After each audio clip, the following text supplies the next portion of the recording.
Halo kalian semua, kembali lagi di Kisah Kilat. Apa kabar kalian semua? Semoga dalam keadaan sehat selalu. Pada kali ini kita akan membahas suatu film action asal Jepang. Dan film ini menampilkan Toma Ikuta sebagai Sakata, seorang mantan pembunuh bayaran yang dijebak atas pembunuhan keluarganya. Setelah serangan brutal oleh geng bertopeng, Sakata menjadi lumpuh sebagian dan 12 tahun kemudian dia memulai misi balas dendam terhadap kelompok misterius tersebut. Penasaran dengan ceritanya? Langsung saja siapkan posisi ternyaman Anda dan ini dia alur cerita film Demon City.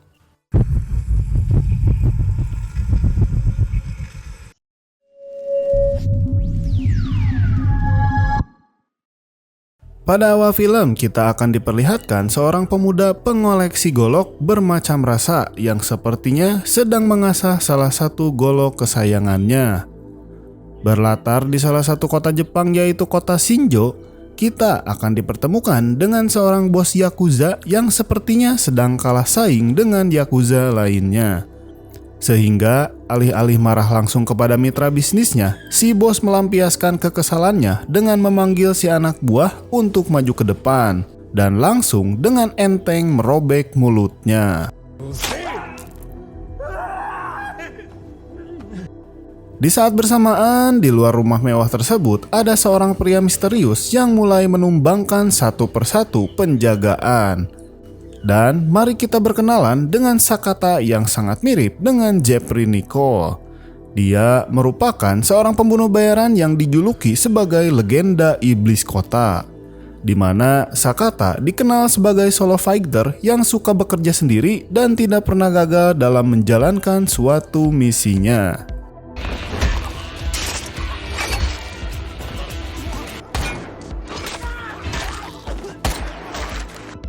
Selesai dengan semua para kroco, kini Sakata harus menghadapi pengawal si bos berbadan besar yang lumayan bisa menghibur. Namun, fisik dan skill yang dimilikinya tampaknya masih belum cukup untuk mengalahkan seorang Sakata. Setelah membuntungi tangan si pengawal dengan golok asli Cibatunya, Sakata pun naik ke lantai atas dan terlihat nampaknya si bos Yakuza yang terlihat sangat sangar di awal film, kini dia harus ciut di hadapan Sakata. Dan Sakata pun langsung menebas si bos Yakuza aki-aki tersebut. Tak lama, datanglah seorang pria bernama Akira yang ternyata sahabat Sakata sekaligus agen yang bisa memberinya pekerjaan. Ternyata misi tadi adalah misi terakhir bagi Sakata sebelum pensiun. Karena diketahui ia sudah memiliki keluarga kecil dan ingin fokus dengan kehidupan barunya. Setibanya di rumah, Sakata langsung disambut oleh putri kecilnya yang sangat lucu dan sang istri yang juga menunggunya. Inilah hidup yang Sakata idam-idamkan, jauh dari pertumpahan darah dan jauh dari kekejaman dunia.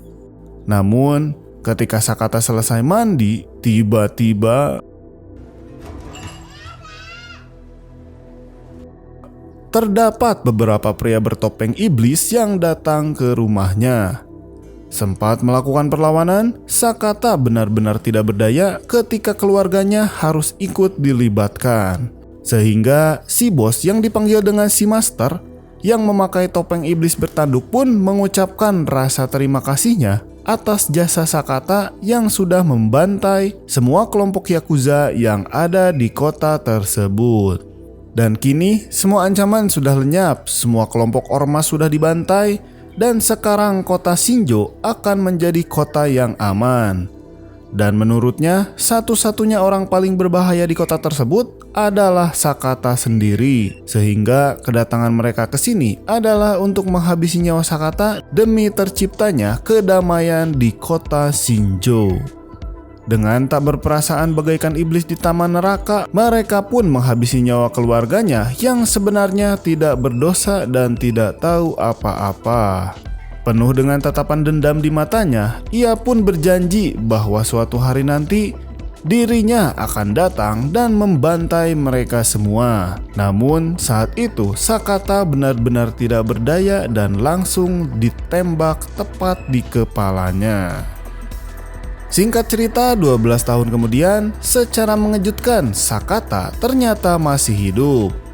Tembakan yang ia terima pada malam itu memang tidak sampai merenggut nyawanya. Namun Sakata harus mengalami kelumpuhan seumur hidup.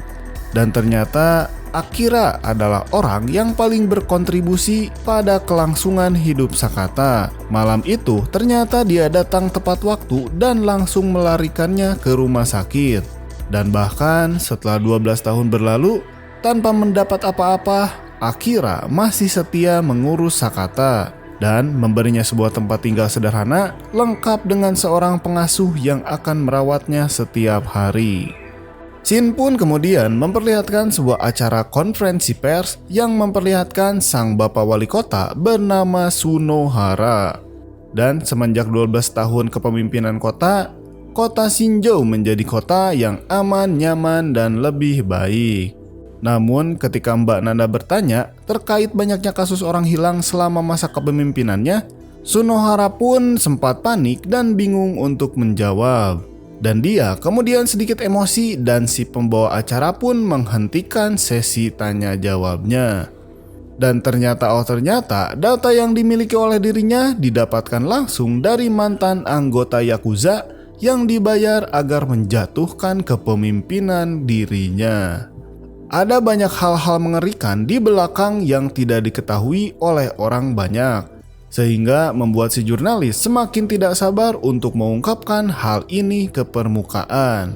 Tapi tiba-tiba muncullah pria bertopeng iblis merah memecahkan kaca mobil dan berlari mengejar si jurnalis sampai akhirnya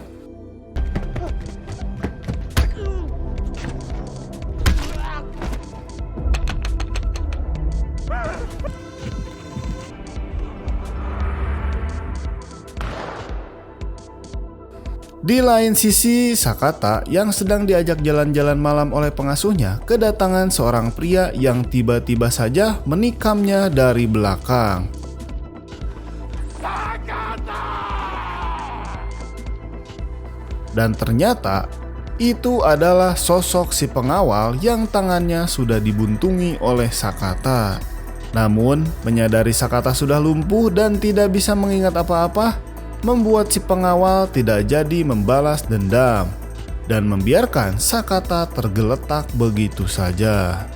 Sakata pun langsung dilarikan ke rumah sakit dan dijaga oleh 2 orang polisi untuk melindunginya, di mana seorang kapten polisi yang cukup tersohor ada di sana. Setelah memastikan bahwa itu memang benar-benar Sakata, Anda mungkin akan terkejut saat mengetahui jika si kapten polisi ini adalah satu dari beberapa orang yang pernah datang pada rumah Sakata 12 tahun yang lalu. Sehingga menyadari ada salah satu tersangka yang sudah membunuh anak dan istrinya, entah kekuatan dan keajaiban apa yang datang, Sakata pun seketika mengingat semuanya dan bisa menggerakkan mata dan jarinya. Dan inilah yang terjadi.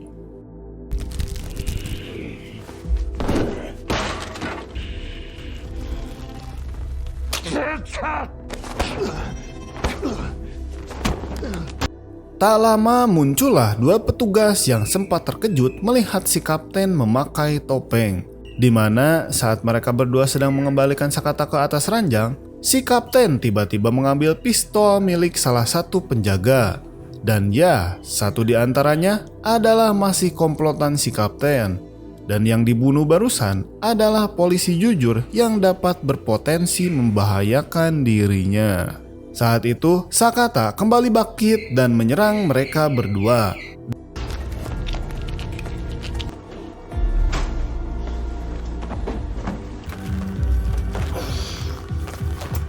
Setelah menghabisi salah satu pelaku pembunuh keluarganya, Sakata yang masih seperti zombie berjalan pun kemudian beranjak keluar tepat saat ada Akira yang akan menjenguknya. Di sisi lain, beralih ke pabrik narkoboy milik sang master, di sana terlihat orang bernama Kira yang memakai topeng iblis bertanduk 1. Begitu pula dengan si topeng rubah yang sedang bertugas sebagai QC penjualan manusia, di mana si topeng rubah juga diperingatkan akan kedatangan Sakata yang mungkin akan menuntut balas dendamnya. Dan mungkin kita akan terkejut saat si Master menghubungi salah satu anteknya yang lain, yaitu si Akira. Dan ternyata pembantaian keluarga Sakata 12 tahun yang lalu ada keterlibatan Akira yang dibayar untuk memberitahukan seluruh informasi dan identitas asli Sakata. Sehingga semua bantuan yang ia berikan selama 12 tahun ini adalah sebagai bentuk penyesalan atas kematian istri dan anak Sakata. Setelah tertembak, Akira dan asistennya pun membawa Sakata ke lokasi pabrik si pengelola, di mana saat mereka sudah tiba di lokasi dan jasad Sakata sudah dipastikan keasliannya, mereka pun membuang jasad Sakata ke mesin giling untuk dihancurkan bersama dengan sampah yang ada. Tetapi, ya, Sakata ternyata masih hidup untuk menuntut balas dendam kepada si Kira. Setelah Akira dipastikan masih hidup, kita akan berfokus pada Sakata yang sedang membrutal menghabisi semua penjaga di pabrik tersebut yang tanpa banyak omon-omon dan komat kamit gak penting. Dan inilah aksi Sakata yang sangat edan eling.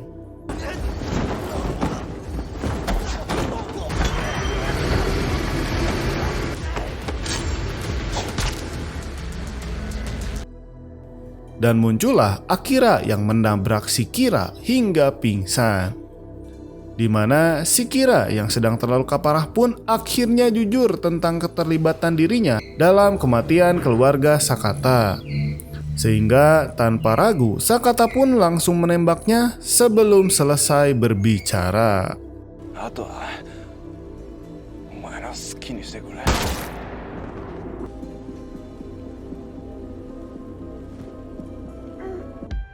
Berlokasi di kapal tua, Sakata menginterogasi si pengelola tentang siapa saja anggota dalam komplotannya.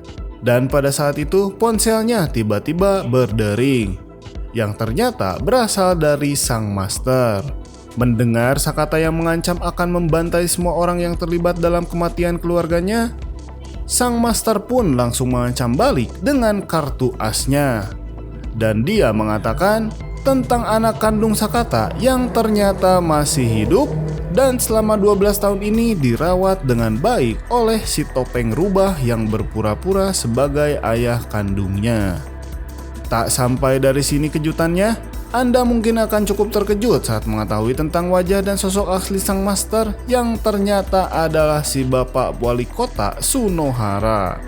Selesai dengan si pengelola yang mati dihajar sampai babak belur, kita akan diperlihatkan sosok Ryo, putri kandung Sakata yang dulu kecil dan kini sudah beranjak dewasa. Di mana si topeng rubah yang berperan sebagai ayah palsu pun berpura-pura perhatian dan merawat sepenuh hati.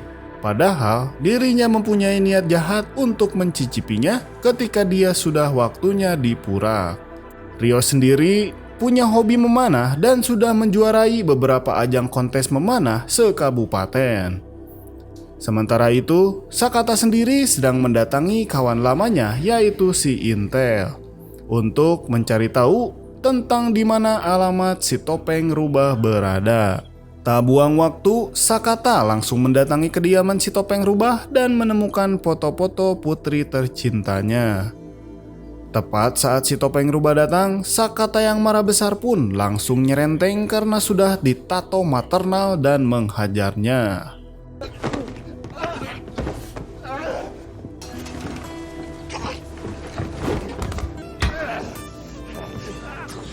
Sampai akhirnya putrinya Ryo sudah berada dalam posisi siap untuk melepaskan anak panahnya. Itu ia lakukan demi untuk melindungi si rubah yang ia anggap sebagai ayah kandungnya. Sehingga Sakata sebagai ayah aslinya hanya terdiam dan menatap mata putrinya.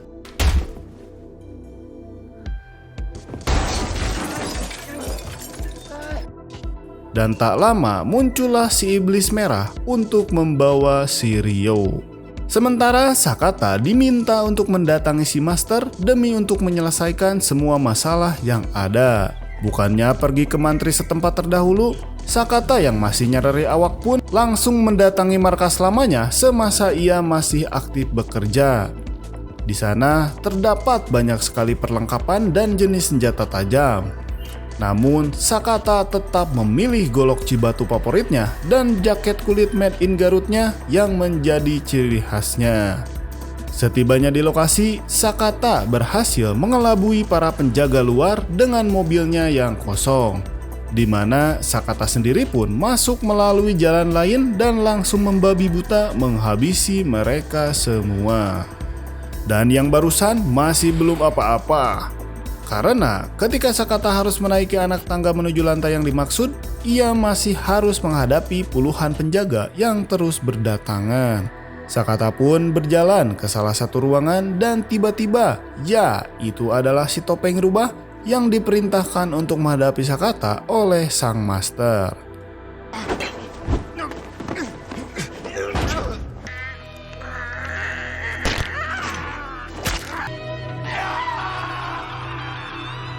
Selesai dengan si topeng rubah, Sakata yang sudah kelelahan pun berjalan menuju lift yang akan langsung membawanya ke lantai paling atas. Sakata pun langsung pergi ke tempat ruangan Ryo berada.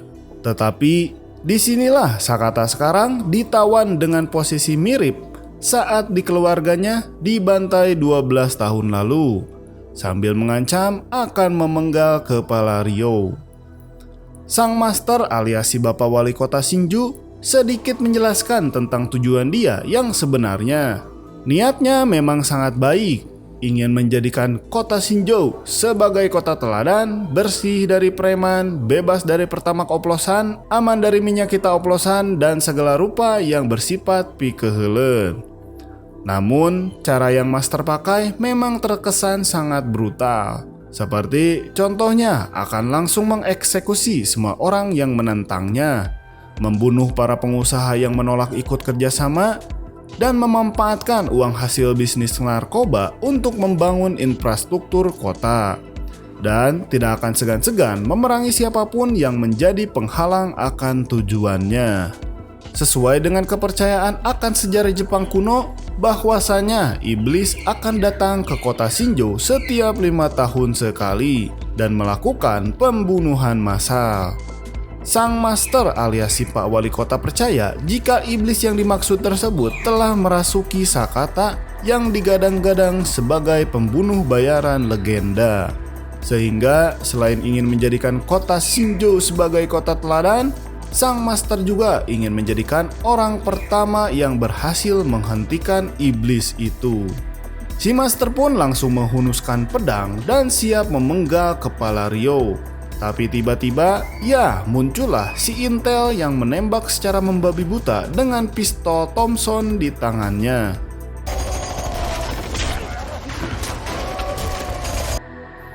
Di mana insiden 12 tahun pun kembali terulang. Ketika Sakata berteriak menyuruh putrinya untuk berlari.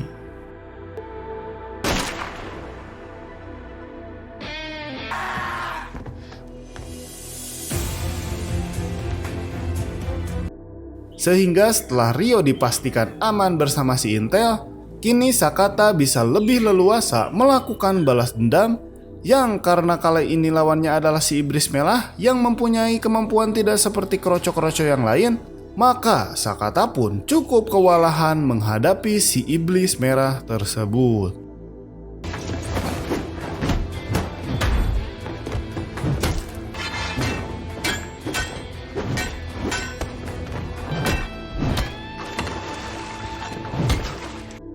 Saat posisinya sudah benar-benar tak berdaya, Sakata akhirnya teringat dengan wajah mendiang istrinya. Sehingga dengan kemarahan yang selama 12 tahun telah terpendam pun, akhirnya dikeluarkan dan Sakata langsung bangkit dan inilah yang terjadi.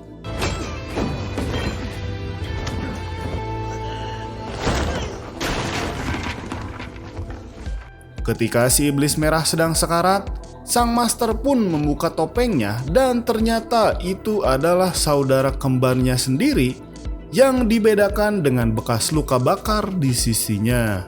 Tak ingin bersedih atas kematian saudara kandungnya, sang master pun langsung memakai topeng iblis putih kebanggaannya, dan inilah yang terjadi.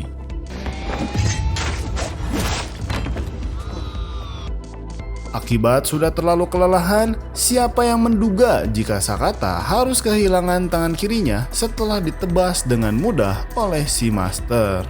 Dengan kondisi babak belur dan kehilangan banyak darah, Sakata masih bisa bangkit dan bergerak menyerang.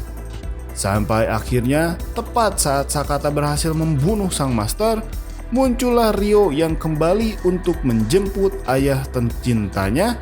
Namun nampaknya si topeng rubah ternyata masih hidup dan menembak Sakata hingga terkapar. Ia masih saja berpura-pura menjadi seorang ayah yang ingin mendapatkan simpati dari Ryo. Tetapi Sakata langsung mendebasnya dari belakang dan memeluk Ryo. Pada akhirnya Sakata pun menghembuskan napas terakhirnya dalam pelukan Ryo.